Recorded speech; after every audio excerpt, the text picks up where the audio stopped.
신명기 8장인데 어느 말씀이 안 중요하겠습니까? 그러나 이 본문이 길지만 이 본문을 참 중요한 것 같아서 저와 여러분들이 교독하도록 하시겠습니다. 그래서 제가 한 절, 여러분 한 절 교독하시는데 다음 장 보여주시면 되겠어요?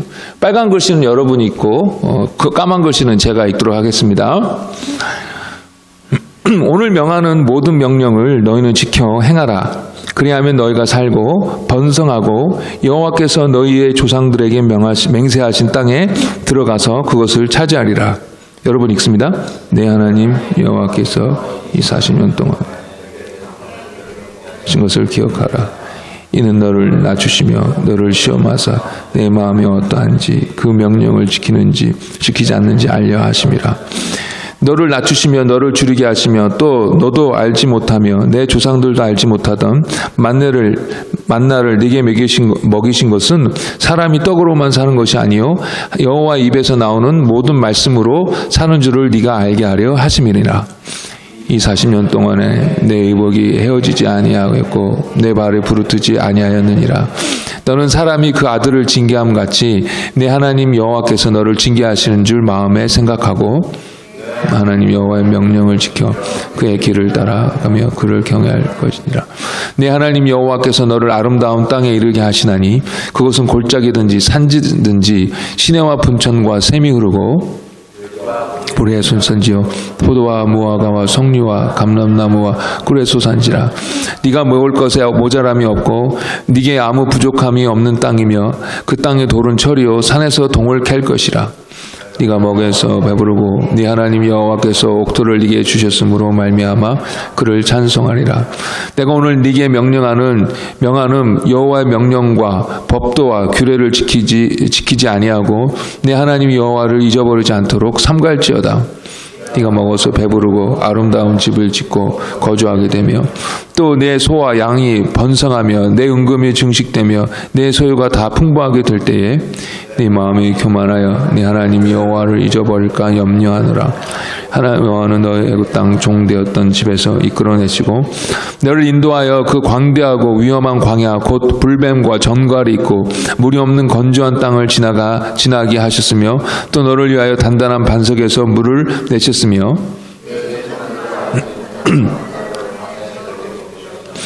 이는 다 너를 낮추시며 너를 시험하사 마침내 네게 복을 주려 하심이었느니라. 그러나 네가 마음에 이르기를 내 손과 내 손의 힘으로 내 능력과 내 손의 힘으로 내가 이 재물을 얻었다 말할 것이라. 내 하나님 여호와를 기억하라. 그가 네게 재물을 얻을 능력을 주셨음이라. 이같이 하심은 내 조상들에게 맹세하신 언약을 오늘과 같이 이루려 하심이니라. 네가 만일 네 하나님 여호와를 잊어버리고 다른 신들을 따라 그들을 섬기며 그들에게 절하면 내가 너희에게 증거하노니 너희가 반드시 멸망할 것이니라. 여호와께서 너희 앞에서 멸망시킨 민족들 같이 너희도 멸망하리니 이는 너희가 너희 하나님 여호와의 소리를 청종하지 아니함이니라. 아멘.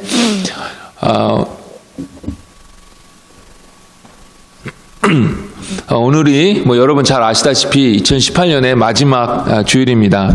2018년을 보내고 또 2019년을 맞이하는 저희들에게 있어서 하나님께서 우리에게 무엇을 원하실까라는 생각을 해보게 되었습니다. 근데 그런 질문을 하고 있는 와중에 요즘 제가 신명기를 읽고 있었는데 오늘 함께 읽은 이 8장의 말씀이 매우 특별하게 와 닿았습니다. 2019년에 하나님께서 이런 부분에 있어서 우리가 조심해야 되고 또 저런 부분에 있어서 우리가 힘을 내라라고 말씀하여 주시는 것 같아서 이 8장의 내용이 참 의미 있게 저에게 다가왔습니다. 그래서 오늘 이 8장의 내용을 가지고 우리에게 주시는 하나님의 뜻이 무엇인가, 2019년을 기대하는 우리에게 주시는 하나님의 뜻이 무엇인가 좀 함께 생각해보고 나눌 텐데요. 오늘 그러기에 앞서서 먼저 여러분과 제가 분명하게 좀 짚고 넘어가고 싶은 것이 있는데 그것이 무엇이냐면 저희들이 방금 읽은 이 말씀이 하나님의 말씀이다라는 것입니다. 에이 뭐 당연한 소리를 하고 그래 라고 시큰둥해지실지 모르겠지만 사실 당연한 말이기에 뭐 여러분 짜증내도 사실 당연합니다. 그러나 제가 새삼스럽게 이 말씀을 드리는 것은 우리가 아는 것 말고 이 말씀을 대하는 우리의 태도가 정말 어떠하느냐를 좀 확인해보자, 진단해보자 라는 것입니다. 오늘 말씀은 이제 가나안 정복을 앞두고 모세가 이스라엘 사람들에게 당부하고 있는 설교입니다. 물론 하나님께서 모세를 통하여 말씀하고 있는 것이지요. 그런데 문제는 이것이 하나님의 말씀이기도 해. 그렇지만 그저 아주 오랜 옛날 이스라엘에게 주셨던 말씀이지 나에게는 별로 상관없는 말씀이다. 예전에 그랬었구나 라는 차원으로 이렇게 말씀을 대하는 경우가 성도들 사이에 많이 있는 것을 보게 됩니다. 그런데 디모데후서 3장 16절과 17절에 모든 성경은 우리 성도들에게 유익하다라고 말씀하고 있습니다. 즉 무슨 말이냐면 오늘 저희들이 읽은 오래전에 모세가 한 이 설교 내용, 모세를 통해서 하나님께서 주셨던 이 말씀이 여전히 현재를 사는 우리에게도 유익하고 필요한 말씀이다라는 것입니다. 아멘? 제가 여러분에게 며칠 전에 제가 새벽기도 말씀을 문자 메시지로 보내드렸는데요. 요시아 왕은 성전에서 발견된 율법책의 말씀을 듣고서는 자기와 이스라엘의 죄를 깨닫게 되었습니다. 그러자 이 요시아 왕이 자기 옷을 찢고 마음을 가난하게 하고 하나님 앞에 회개하였습니다. 그러자 하나님께서는 요시아 왕에게 그 무시무시한 그 후에 있을 징벌을 면하게 해주시겠다라고 이렇게 말씀하여 주십니다. 하나님께서 선지자들을 통해서 직접 말씀해 주셨어도 교만해가지고 그 말씀을 무시했던 왕들이 참 많이 있었어요. 이스라엘 역사 중에. 뭐 대표적인 사람이 여러분 솔로몬입니다.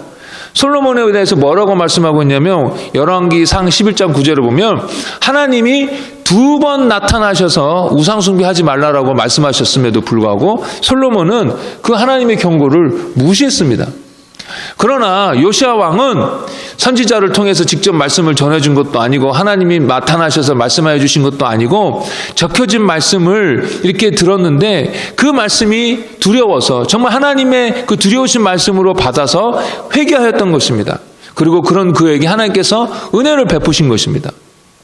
여러분 하나님을 경외하고 하나님을 두려워하는 것이 여러분 어떻게 나타납니까? 여러 가지로 나타날 수 있겠지만 가장 기본적인 것은 무엇이냐면 이 하나님의 이 성경 말씀을 하나님의 말씀으로 무겁고 진지하고 두려움으로 받는 것입니다. 이것이 제일 먼저 나타나는 하나님을 경외하는 모습인 것입니다. 그래서 어떤 교회는요, 하나님 말씀을 이렇게 성경 봉독할 때 다 자리에서 일어나십시오 하고 이렇게 다 일어나서 이렇게 성경 말씀 읽습니다. 이게 전통적인 교회는. 왜냐하면 하나님 말씀을 정말 하나님의 말씀으로 이렇게 두려워하고 진지하게 받는다는 의미로 그렇게 자리에서 일어나는 것입니다.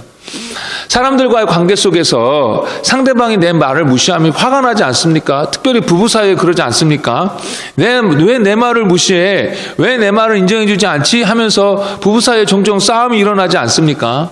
그런데 하나님께 감히 그런 경우가 많이 있는 것입니다. 그저 하나님의 말씀을 고대에 있었던 흥미진진한 이야기 아니면은 앞으로 어떤 일이 일어날까 하면서 예언을 푸는 그런 정도의 미스테리어스한 그런 책으로만 여기지 하나님께서 나에게 진지하고 엄중하게 말씀하시는 그 말씀으로 여기지는 않는다라는 것입니다. 2018년을 보내고 2019년을 맞이하는 이때에 신명기 8장의 말씀을 저와 여러분들이 어떻게 받아들이느냐, 어떤 태도로 받아들이느냐에 따라서 우리의 2019년의 삶의 결과가 달라질 것입니다. 제가 자주 말씀드리지만요, 다 하나님의 뜻대로 됩니다. 모든 것을 다 하나님께서 다스리십니다.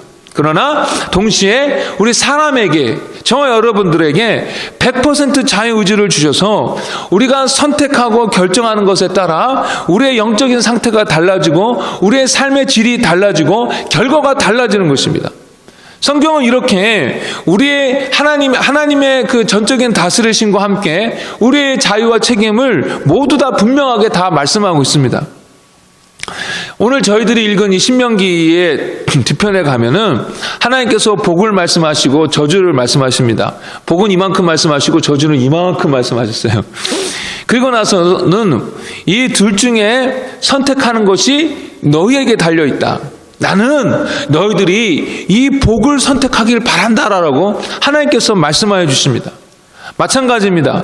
오늘 저희들이 나눈 이 신명기 8장의 말씀을 진지하게 두려움으로 대하면 저와 여러분들에게 복이요 형통이요 이지만 그 말씀을 그냥 우습게 여기고 성경 말씀은 그냥 성경 이야기고 나는 나대로 산다라고 한다면 여러분의 삶은 하나님의 은혜로 채워지는 삶이 아니라 사탄에게 영향을 받아 시달리는 삶이 될 거라는 것입니다. 제가 그냥 이유 없이 여러분들을 협박하는 것이 아니라 성경에서 계속해서 분명하게 반복적으로 말씀하고 있는 영적 원리를 지금 설명하고 있는 것입니다. 하나님께서는 여러분이 복된 삶을 2019년에 살기를 원하십니다. 여러분 이걸 믿으십니까? 네, 하나님은 여러분들에게 정말 좋은 걸 주기를 원하세요. 그러라고 이 말씀을 주신 거예요. 신명기 11장 12절에 이렇게 말씀하고 있습니다. 내가 오늘 너의 행복을 위하여 너에게 명하는 여호와의 명령과 규례를 지킬 것이 아니냐. 너의 행복을 위하여 너를 위하여 내가 말씀을 주는데 이 명령을 지켜야 될 것 아니냐라는 것입니다. 우리를 위하여 주시는 명령이요 말씀이라는 것입니다. 우리 잘 되라고. 이제 여러분에게 달려 있습니다. 2019년이 여러분에게 있어서 복이 되느냐는 여러분에게 달려 있습니다. 누구 핑계 댈 것이 아닙니다. 간절히 바라기는 오늘 이 신명기 8장의 말씀을 진지함으로 두려움으로 받아서 2019년에 복된 해 주님께서 원하시는 대로 행복한 해가 되기를 간절히 바랍니다. 오늘 본문을 보면은 모세가 염려하는 게 있었어요. 사실 이것이 하나님의 염려입니다. 하나님께서 염려하신다라고 표현하는 게 사실 맞지는 않죠. 하나님께서 모든 것을 다스리고 계시고 자족하고 계신 분이신데 무슨 염려를 하십니까? 그런데 무슨 의미냐면 제가 염려라고 표현한 이유는 무엇이냐면 하나님께서 우리에게 허락하신 자유의지를 가지고 우리가 하나님의 뜻이 아닌 다른 엉뚱한 것을 선택할까 봐 하나님은 그거에 대해서 안타까워 하시는 것입니다.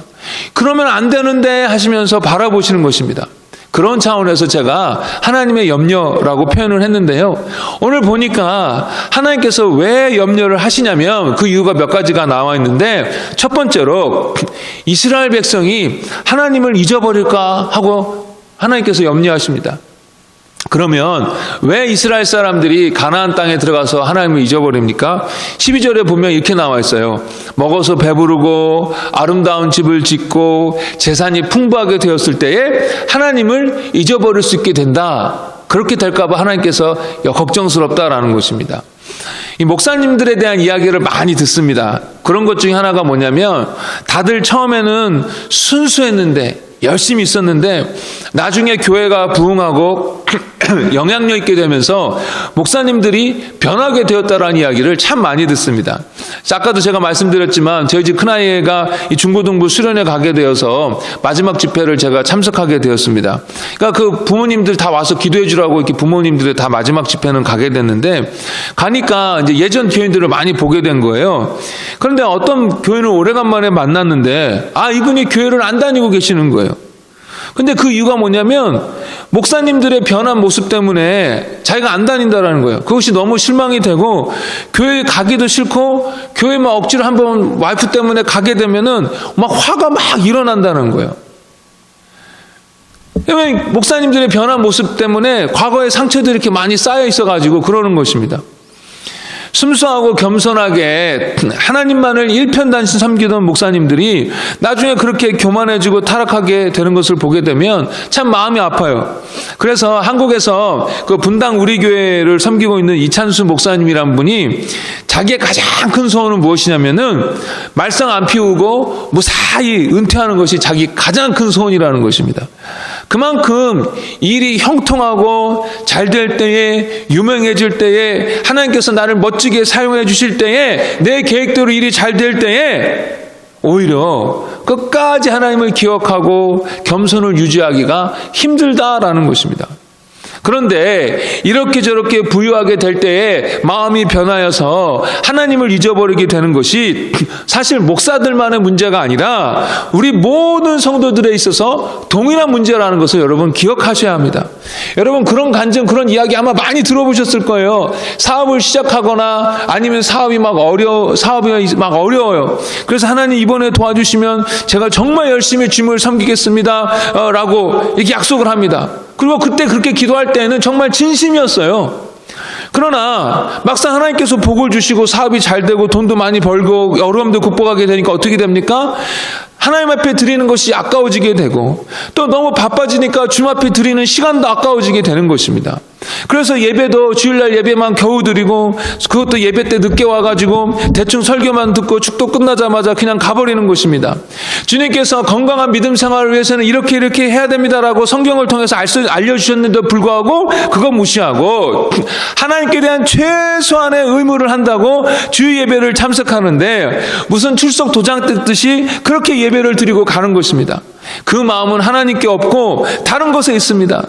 예배를 드리는 이유도 무엇이냐면 하나님 기분 맞춰드리려고, 노인네 기분 맞춰드리려고, 노인네 섭섭하지 않게 해드리려고 그런 차원에서 그냥 억지로 참석했다가 빨리 안 끝나나, 왜 저 목사님 왜 이렇게 설교를 길게 하나, 오늘 왜 이렇게 예배 순서가 많냐 하면서 하는 것입니다. 그렇게 기분 맞춰서 내가 지금 현재 누리고 있는 이 좋은 것들 하나님 기분 나빠갖고 빼앗지 못하게 그렇게 기분 맞춰드리려고 그런 식으로 예배 드리는 거라는 것입니다.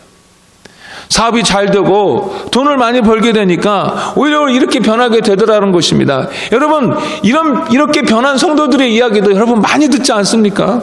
또 자식 잘 되고 경제적으로 여유가 있고 건강하면요 우리의 마음이 느슨해져요.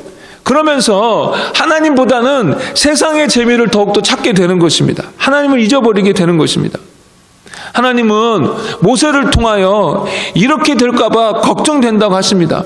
여러분 이것은 하나님의 쓸데없는 걱정이 아니에요. 이스라엘의 역사를 봐도 그렇고 우리 주변의 많은 성도들의 모습을 봐도 그렇고 우리 자신을 정직하게 봐도 쉽게 발견되는 모습이기 때문에 이게 쓸데없는 걱정하시는 할 게 아니라는 것입니다. 이 하나님께서 갖고 있는 우리에 대한 우려에 대해서 저는 걱정 마세요라고 할 것이 아니라 맞아, 나도 그럴 수 있어. 나도 얼마든지 이렇게 주님을 멀리하고 내가 갖고 있는 이 모든 것들 하나님께서 다 주셨음에도 불구하고 이 모든 것들 때문에 오히려 하나님 잊어버리고 이것에 빠져가지고 누리느라 하나님 잊어버릴 수 있어. 나도 그럴 수 있어 라고 인정하고 2019년에 있어서 더 이런 부분에 있어서 조심하고자 하는 마음을 가지셔야 한다는 것입니다. 아멘. 네. 두 번째로 하나님께서 염려하신 것은 우리가 교만해질까 하고 염려하십니다. 하나님께서 축복해 주셔서 이런저런 것들을 충분하게 누리게 되었는데 자기 자신만의 힘으로 되었더라라고 생각하고 교만해질까 하고 하나님께서 염려하시는 것입니다. 이것이 참 어려운 것이요. 헷갈리는데 왜 그러냐면 우리가 돈을 벌기 위해서라든지 아니면 어떤 일을 하기 위해서라든지 우리가 정말로 열심히 합니다. 또 막 수고하고 잠도 자지 않고 그렇게 열심히 합니다. 또 이렇게 하면 되겠다 해서 아이디어를 냈는데 그것이 정말 잘 먹혀서 일이 형통한 것입니다. 그동안 내가 열심히 연구하고 노력한 것이 드디어 이번에 빛을 발하게 되었습니다. 내가 했습니다. 그래서 내가 했다고 생각합니다. 출애굽기 17장에 보면 이집트에서 이제 탈출한 이스라엘 백성이 광야 생활 중에 아말렉 사람들과 전쟁을 하게 됩니다. 근데 여호수아가 이스라엘 군인들을 데리고 나가서 힘써 아말렉 사람과 전쟁을 하는데요. 그런데 신기한 것은 모세가 손을 들면 이스라엘이 이기고 모세가 손을 내리면 아말렉이 이기는 것입니다. 그러니까 어떻게 합니까? 이스라엘이 계속 이기도록 모세가 손을 들고 있어야 되는데 힘이 드니까 아론과 훌이 옆에다 돌을 받치고 이렇게 도와줘서 계속해서 손을 들고 있게 했습니다. 여러분 지금 상황을 보십시오. 여호수아와 지금 그 군인들은 지금 목숨을 걸고 싸우고 있습니다. 내가 죽이지 않으면 죽임을 당하는 상황이기 때문에 모든 힘을 다하여 모든 기술을 다하여 이 적들과 싸우고 있습니다. 전쟁이 끝났을 때는 아마 막 모든 힘이 쫙 빠지고 긴장이 풀어지고 머리끝부터 발끝까지 그냥 피로 다 범벅이 되어 있을 것입니다. 이 사람들 정말 열심히 했어요. 목숨을 걸고 했어요. 다 쏟아부었어요, 거기에. 그러면 전쟁에 이겼을 때에 내가 잘해서 이겼다라고 해야 할 것 같은데 출애굽기 17장은 그렇지 않다라는 것을 보여주는 것입니다. 모세의 손에 달려 있었어요. 무슨 말입니까? 하나님의 도우심에 이 전쟁의 승패가 달려 있었다라는 것입니다. 하나님이 도와주셔서 이겼다라는 거예요. 하나님께서 이기게 하셨기 때문에 이겼다라는 것입니다. 우리의 삶이 형통하고 안락하게 될 때에 그것은 하나님께서 은혜 주시고 그렇게 되게 하셔서 하신 것인데도 불구하고 내가 했다고 자랑하고 교만해지는 것입니다.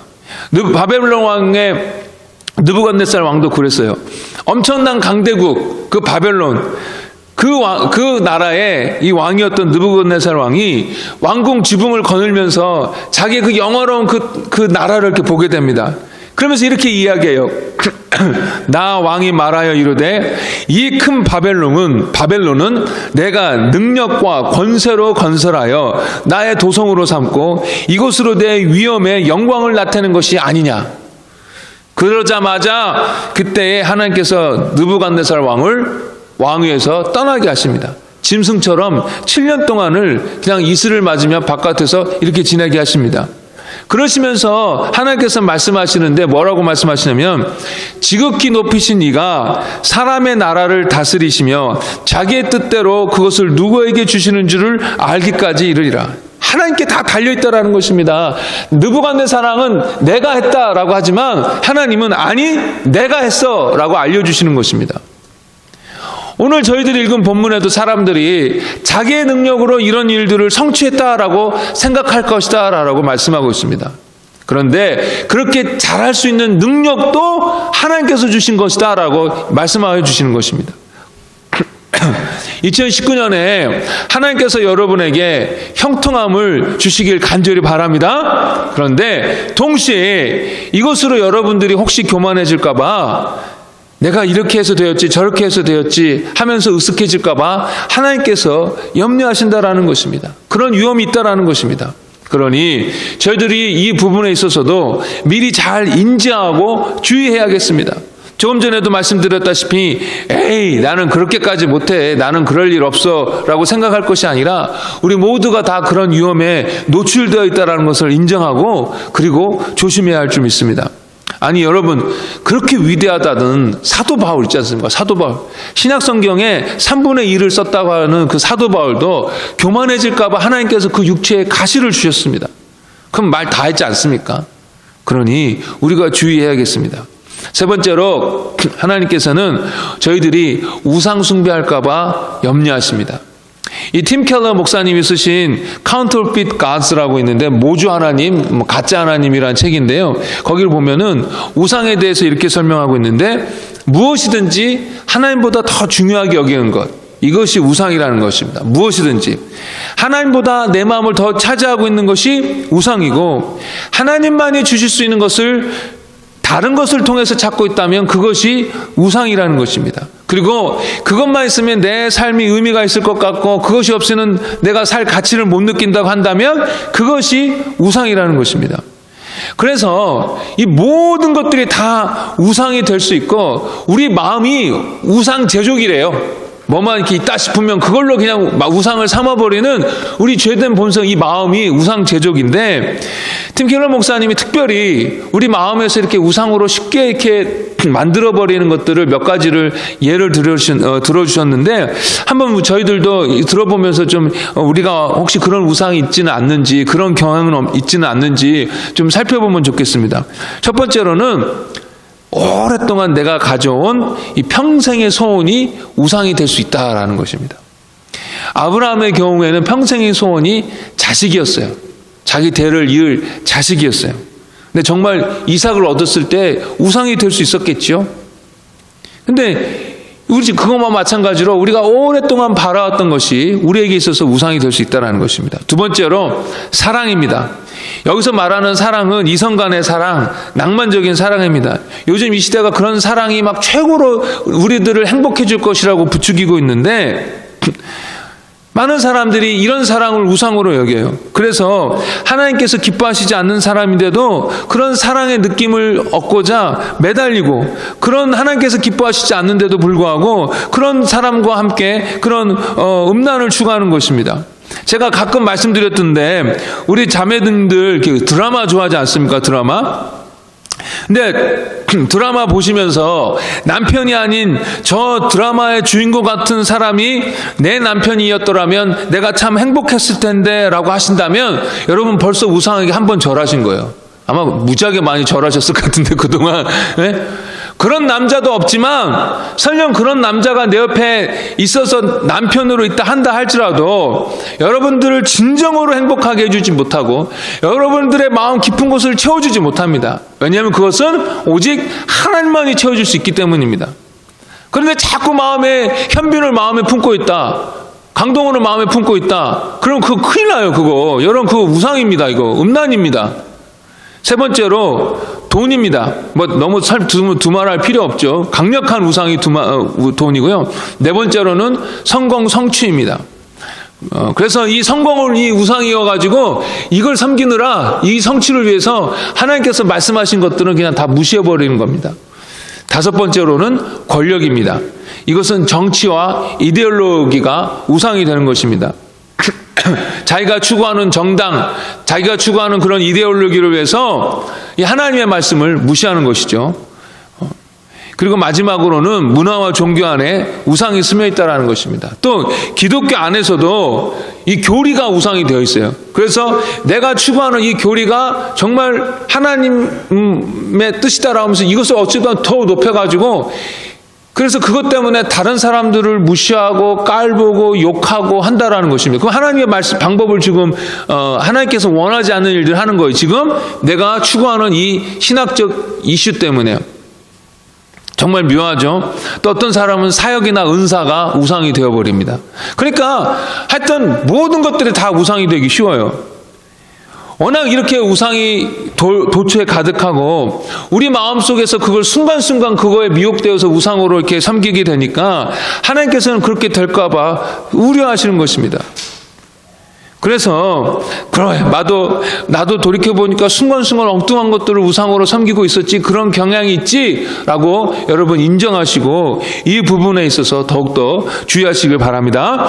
자, 이런저런 위험 속에 저희들이 노출되어 있고, 하나님께서 지금 가나안 땅입니다. 약속의 땅이고 축복의 땅입니다. 하나님께서 그곳으로 이스라엘 백성을 보내길 원하세요. 좋은 것을 주시기 원하세요. 근데 좋은 걸 주시면서도 걱정이 되는 거예요. 우리 마음이 워낙 부패하고 쉽게 이렇게 흔들리니까. 마찬가지입니다.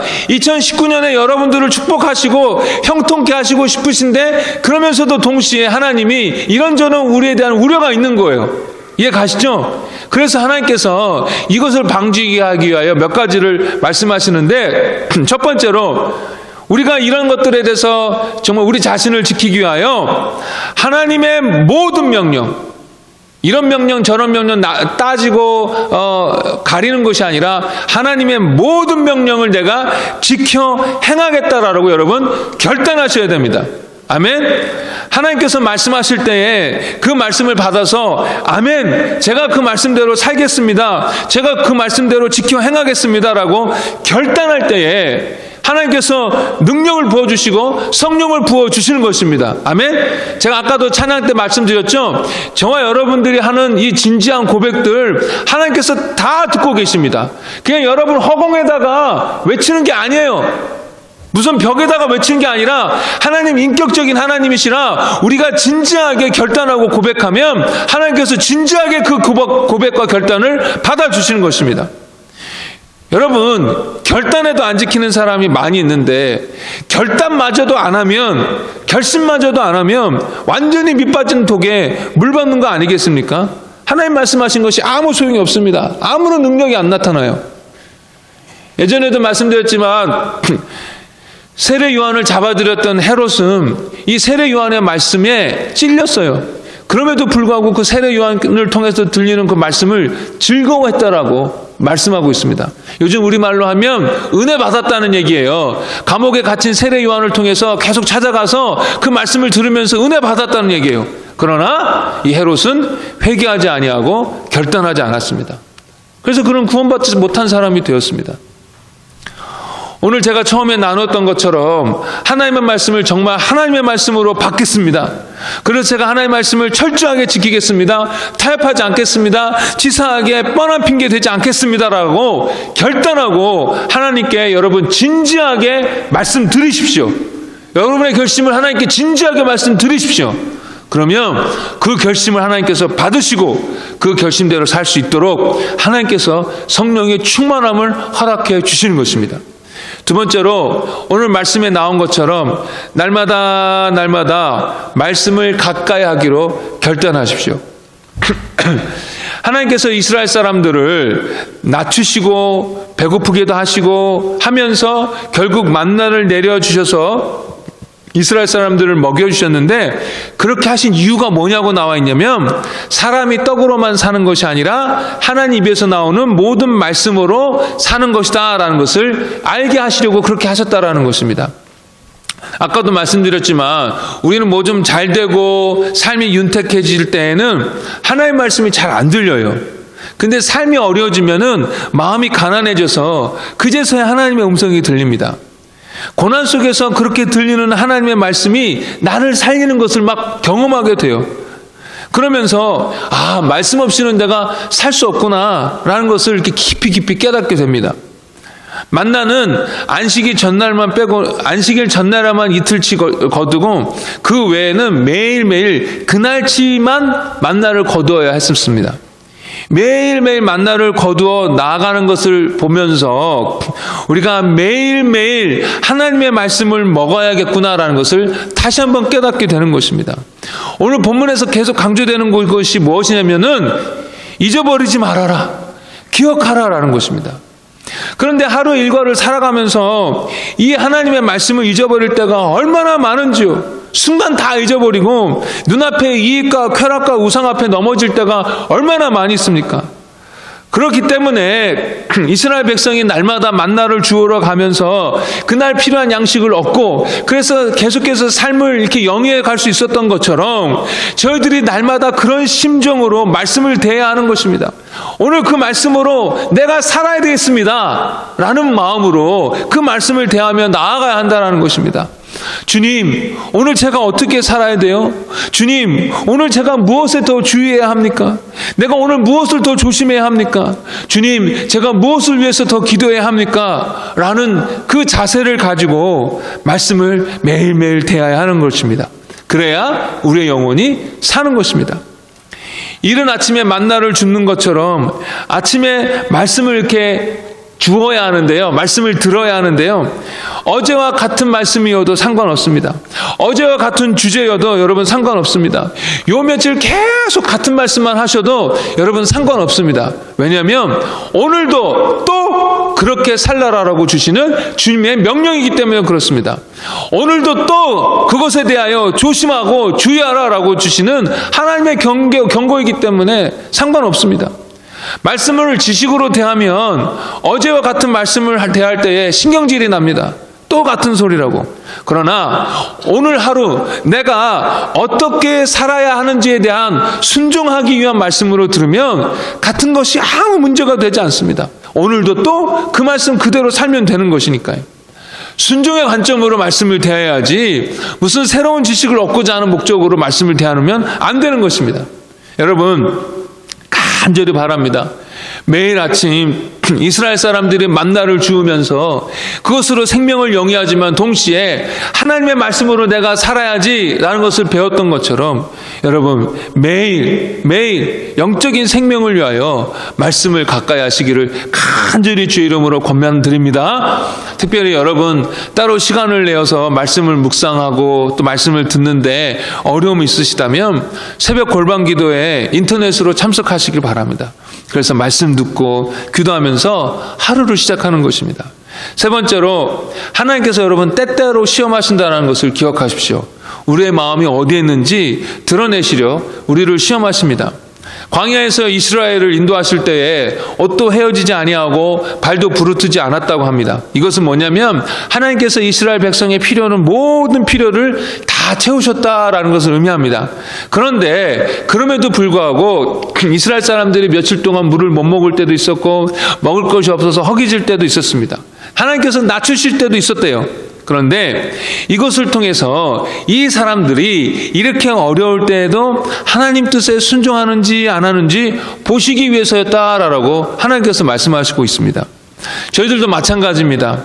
하나님께서 저희들의 필요를 다 채워주시지만 가끔은 배고프게 하실 때도 있고 가끔은 이런저런 어려움을 통하여 저와 여러분들을 낮추실 때도 있습니다. 그런데 바로 이때에 그 어려운 순간에 저희들이 어떤 선택을 하는지 하나님께서 유심히 보신다라는 것입니다. 돈이 조금 모자랄 때에 우리가 어떤 선택을 하는지 하나님께서 보십니다. 우리가 조금 바빠질 때에 우리가 하나님 앞에 어떤 선택을 하는지 보시는 것입니다. 우리가 좀 억울하게 욕을 얻어먹을 때에 우리가 어떤 선택을 하는지, 내가 원하는 것이 이루어지지 않고 실망하게 되었을 때에 그 순간에 내가 어떤 선택을 하는지 하나님께서 보신다는 것입니다.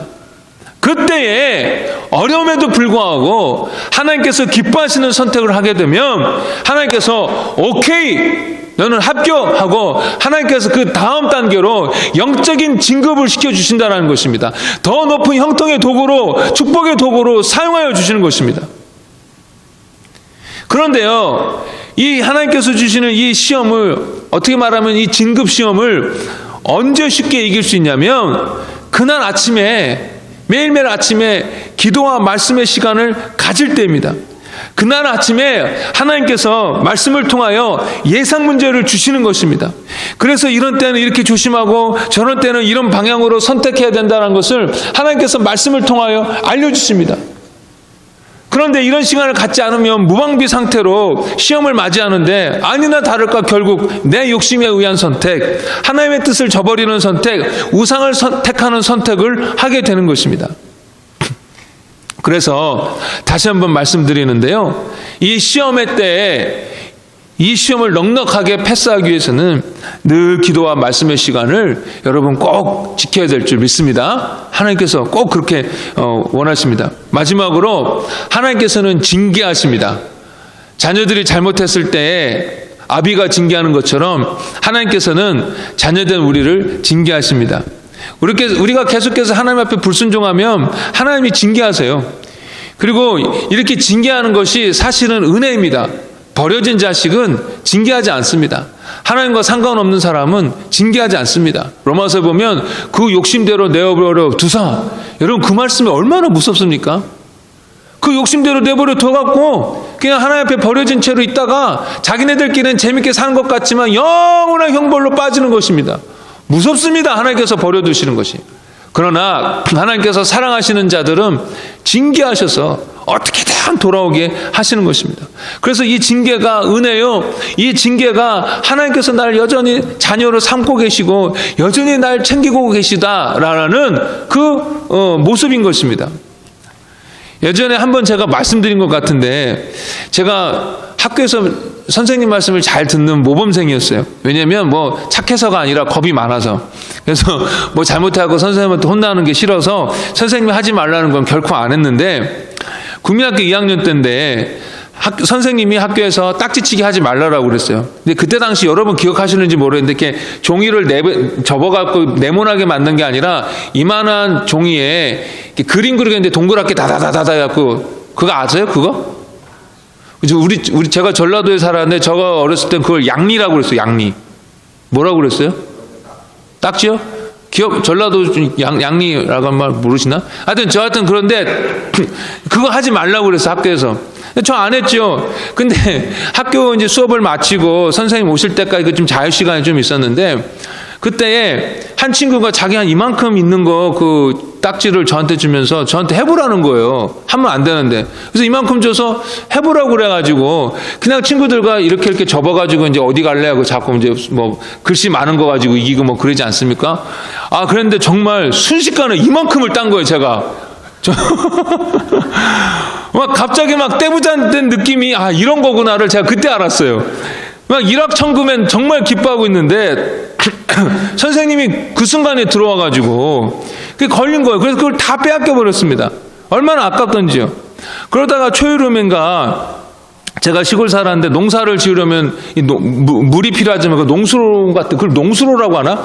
큰 이렇게 물줄기를 흘러가게 만들었는데 거기에 물이 좀 깊었어요. 그런데 거기에서 매년 아이들이 수영을 하다가 빠져 죽는 것입니다. 그래서 마을 어른들이 거기에서 수영하지 말라고 그렇게 당부를 했거든요.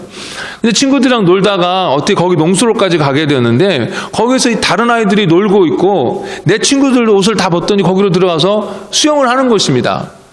근데 저는 어른들이 들어가지 말라고 그랬으니까 안 들어가서 그냥 계속 부러워하면서 이렇게 구경만 하고 있었더랬어요.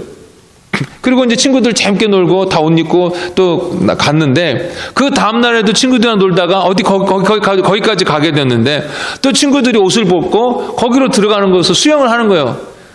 그래서 어저께 나는 하나도 놀지 않고 구경만 했는데 아무 일도 안 일어났는데 하면서 애들이 다 들어갈 때 그럼 오늘 나도 좀 해볼까 하고 저도 옷을 벗고 들어갔는데 들어간 지 얼마 되지도 않자 동네 형들이 와가지고 다 나와! 그런 거예요. 가지고 다 나와가지고 엎드려 뻗친 다음에 그 형들이 막대기로 엉덩이를 막 때리는 거예요. 가지고 맞으면서 정말 이렇게 억울하다는 생각이 드는 거예요. 어제는 안 들어가고 오늘도 참다가 잠깐 들어갔는데 왜 나만 이렇게 걸려서 맞냐. 실컷 놀고 맞았으면 억울하지라도 않지. 근데 이 두 가지 일들이 연달아 생각이 들면서 나는 참 재수가 없다. 뭐 조금만 잘못하면 난 바로 걸려서 혼난다라고 생각을 했는데 그런데 뒤돌아보니까 그것이 재수가 없어서가 아니라 은혜인 것입니다. 죄를 더럽게 만드는 하나님의 은혜인 것입니다. 조그만 죄를 지었을 때에 이제 막 처음 해본 죄인데 초범인데 근데 그것 때문에 하나님 앞에 혼난다? 이것이 은혜인 것입니다. 믿습니까? 그 이후로 제가 뭐 죄를 안 지었다라는 것이 아닙니다. 수많은 죄가 있는데 그 경험이 나는 뭐 잘못하면 금방 들통나고 혼나라는 그런 죄에 대한 두려움이 항상 있는 것입니다. 하나님은 사랑하시기 때문에 징계하십니다. 죄에 대해서 회개하지 않고 품고 있으면 하나님께서 징계하십니다. 알려주십니다. 여러분 그 징계를 통해서 알아들을만 할 때 하나님께서 징계하시고 알려주세요. 죄가 막 더 깊어지잖아요. 그 교만해져가지고 마음이 딱딱해지면 아무리 하나님 말씀해 주셔도 거부하고 불순종합니다. 솔로몬처럼. 제가 이 얘기도 한번 말씀드린 것 같은데 달라스에 있을 때 제가 섬기던 교회에서 이제 새로 담임 목사님이 부임하셨어요. 오신 김에 이 목사님이 얼마 안 되어서 이제 일주일 동안 부흥 집회를 저녁마다 말씀 사경회를 했는데 성도들이 그 말씀을 들으면서 정말 술에 취한 것처럼 그렇게 너무너무 즐거워하고 행복한 거예요. 행복해하는 거예요. 한 3일쯤 지나고 4일째 이제 저녁에 이 목사님이 말씀하시면서 자기 간증을 하는데 자기가 이렇게 부흥 집회를 인도하는데 성도들이 너무나도 좋아하고 행복해하니까 역시 나야. 내가 좀 잘하지 라는 생각이 들었었더래요. 그런데 자기가 차 문을 열고 이렇게 타는데 이게 뭐 문제 일어날 게 있습니까? 타는데 그 차 들어가는 거기에 차에 자기 머리를 세게 꽝 부딪혔대요. 얼마나 아프던지. 근데 머리를 꽝 부딪히면서 자기가 내가 좀 잘하지 라고 우쭐했던 마음을 가졌던 것이 그 순간에 버떡 생각이 나더라는 것입니다. 그래서 하나님 죄송합니다. 하나님께서 하신 것인데 하면서 자기가 회개했대요. 그 간증을 하시더라고요. 그래서 제가 그 말씀을 들으면서 이 목사님은 진짜 목사구나 라는 생각을 하게 됐는데 제가 늘 말씀드리지만 어려운 일이 생긴다고 할 때에 다 죄 때문에 그런 것은 아닙니다. 그러나 우리의 죄에 대한 경고로 징계로 주실 수도 있는 것이기에 그런 일들이 생긴다 싶을 때 나의 죄가 없는지 살펴봐야 합니다. 영적으로 깨어있는 사람은요, 이 자기의 죄에 대한 그 하나님의 징계도 빨리 깨닫습니다. 머리를 부딪히든지 아니면 발가락을 찌든지 아니면 손해가 무슨 나든지 간에 그럴 때 하나님께서 이런저런 신호를 탁 두실 때에 아이고 내가 잘못했습니다. 내가 잘못했지라고 바로 깨닫고 회개하는 것입니다. 하나님은 죄에 대해서 징계하십니다. 사랑하시기 때문에 죄에 대해서 징계하십니다. 그런데 그렇게 죄에 대해서 징계하면서 알려주실 때 바로 회개하고 돌이키시길 바랍니다. 말씀을 정리하겠습니다. 하나님께서 왜 당신의 명령을 모두 지켜 행하라고 하십니까? 우리 좀 맘대로 살게 놔두시지요. 우리 아까도 말씀드렸지만 우리 모두를 위해서, 우리를 위해서 주시는 말씀이라는 것입니다. 저희들이 함께 읽은 본문의 1절에도 그 하나님의 이 말씀을 주시는 목표가 잘 나와 있습니다.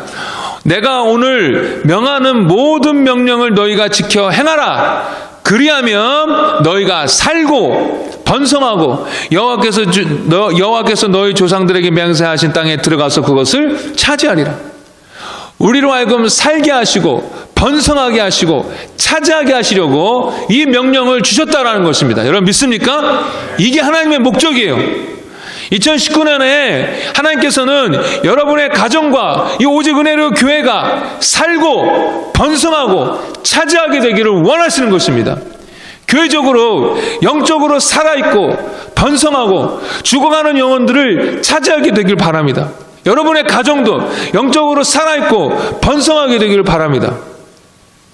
그런데 하나님께서 이렇게 축복 주시는데, 이렇게 축복 주실 때에 우리가 하나님을 너무나도 잊어버리기가 쉽기 때문에, 신앙생활에 있어서 나태해지기가 너무나 쉽기 때문에, 그래서 하나님의 축복과 은혜를 놓쳐버리기가 너무나도 쉽기 때문에 하나님께서는 어떤 경우라든지 이 축복을 경험하고 또 누리고 풍성하게 누리게 하기 위하여 어떤 경우든지 간에 그 풍성함을 누리고 있는 기간이든지 간에 아니면은 지금 하나님께서 고난을 주셔서 어렵든지 간에 어떤 상황이든지 간에 하나님의 말씀대로 철저하게 순종하기를 원하시는 것입니다. 아멘. 그러니 여러분 주의 말씀에 순종하기로 결단하십시오. 네. 그리고 날마다 말씀과 기도의 시간을 성실하게 지키시기를 결단하십시오. 그리고 성경적인 지식을 쌓는 시간이 아니라 그 시간이 오늘 내가 감당해야 될 이 하루에 대해서 우리 주인이신 예수님께서 말씀하여 주시는 시간이라고 여기시고 그 시간을 대하십시오. 그리고 알려주신 대로 순종하십시오. 이럴 때 하나님의 충만한 복을 누리고 그 복을 다른 사람들에게, 이 지역에게 이렇게 내보내는 우리 교회, 저와 여러분의 가정될 줄 믿습니다. 축복과 함께 하나님과 멀어지는 것이 아니라 이런저런 축복과 함께 하나님과 더욱더 가까워지는 2019년 되기를 주의 이름으로 축복합니다. 우리 말씀에 근거해서 잠깐 기도하는 시간 갖도록 하겠는데